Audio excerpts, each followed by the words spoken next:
Hey everybody, this is Matt from Endsickness.org. Today I'm going to tell you why the mycotoxin urinalysis is a complete waste of your money and why it is not worth spending that $400 on it.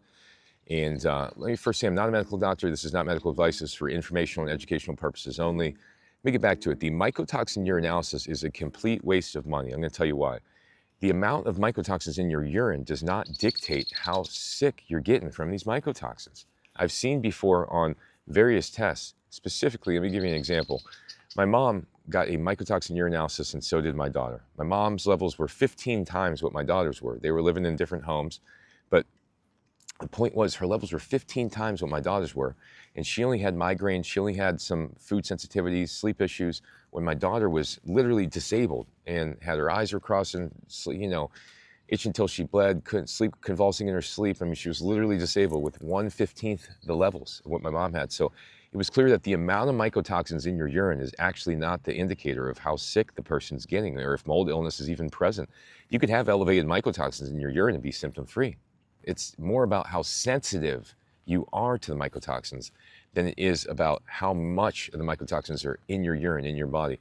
Of course, mycotoxins are bad for your body. You don't want them in your body, but the only way to be able to definitively tell if mycotoxins are producing symptoms inside you is the mymycolab.com test. It'll assess the actual antibodies that you have to mycotoxins, which is definitive. It is not, you can't second guess this. It is an absolute definitive test that will give you answers that you can't question. It'll show you your IgG and your IgE antibodies. Your IgG antibodies to mycotoxins will show you your past history of exposure to mycotoxins the last several years.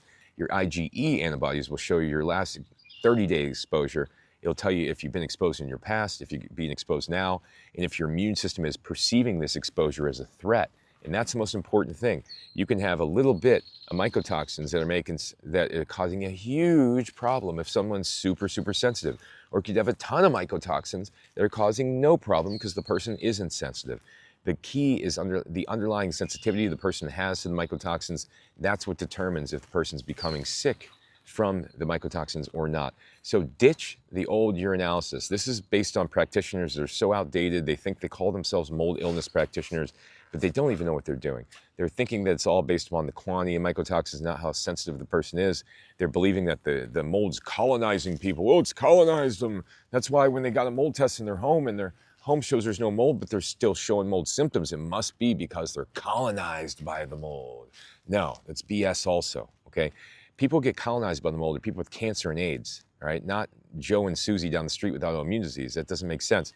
It's that they've developed antibodies to the mycotoxins, and even if they move into another home, 80% of homes have mycotoxins, and they're still having symptoms, or they remediated their home. That's the best one. Oh, I remediated the home. I've got it retested. There's no mold in here. Yeah, right, because when you kill the mold, guess what it does?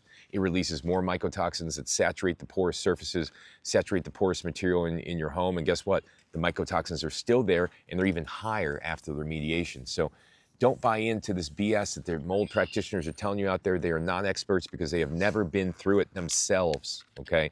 My daughter, I both went through it. We healed. I helped plenty of people do the same. So reach out to me if you have any questions. Feel free to put them in the comments. Thanks for watching, everybody.